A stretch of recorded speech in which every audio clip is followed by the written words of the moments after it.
ejidegokwanụ ndị ntọrị mmadụ ndị efuruefu mmadụ ịta ụnụ na-afụ ebe a bụ ndị Fulani ndị nke jelu na ya bụ ụlọ ụka nke dị n'Enugu steeti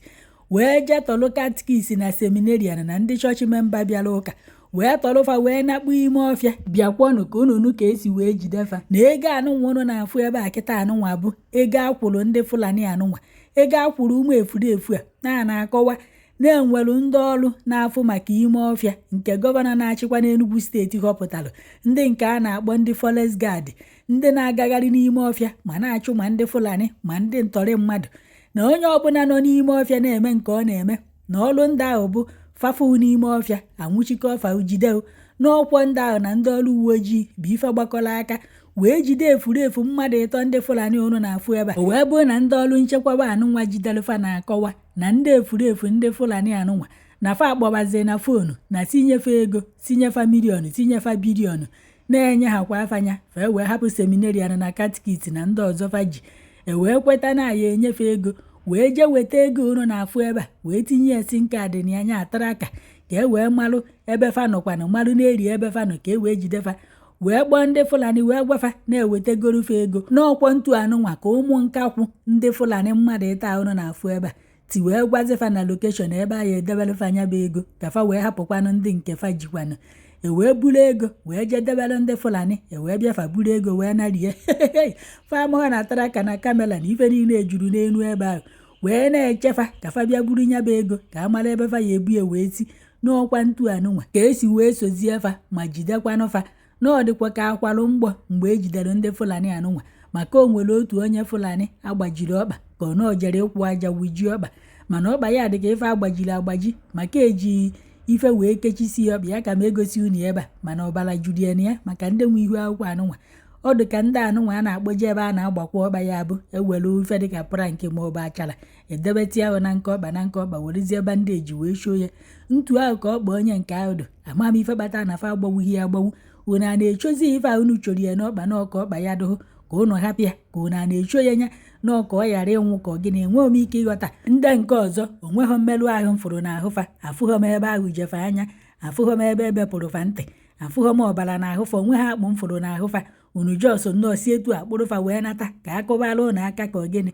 ife akpatana m ahịa laik itinye n'izu ka esi wee jide ndị Fulani je tọrọ mmadụ maka na ife na-atụwa anya ka unu meefa ụnụ ahịa emefa ọ bụrụ fa onye be anyị ka ejidere n'ime ọfịa je tọrọ mmadụ kịta anụnwa ama m ka ọnọdụ onye ahụ ya adị kịta enwere ike ejego tikpọsi ụnọ fa ma ọ nọrụ n'ime ọfịa gbajisie ya aka na ọba mana unu jidezie ndị Fulani unu akpụrụfa na ndụ pụta akpụje fa na nke ndị uwe ojii kịta echi niile ahapụfa ndị ụnụ na-afụ ebe a kịta mmadụ ịta enwere ike ọ bụ na-ejidego ndị a n'otu Benue steeti ma ọ bụ Edo steeti gbujefa n'aka ndị uwe ojii ahapụfa fa chenji lokeshọn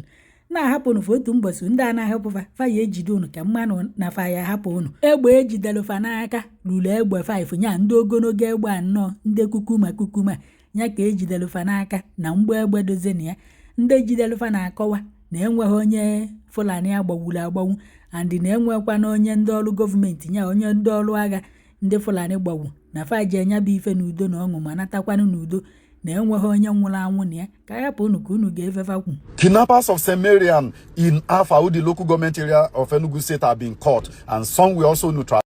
Thank you, Governor Peter Mba, for making Enugu State the safest in Nigeria. The CCTV, the Command and Control Center, the drone and security forces, the DROS, all of them went into action, and these people were caught. Oh, Governor Peter Mba, you are the best in Nigeria. Thank you for making Enugu State safe. If you are planning to commit crime in Enugu State, you'll be caught. The kidnapped victims were all recovered and they have been returned safe. None of them lost their life. All were harmed. The security forces made sure in our recovery process that we were very particular about safeguarding lives. Usually in endeavors like this, the criminality of this process has an economic component, which is ransom. For us, and in this particular operations, with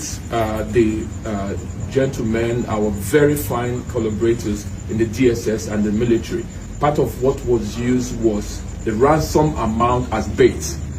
as part of our strategy. That was not the only strategy. And once this operation was completed and considered successful, the amount of monies that were paid were all fully recovered.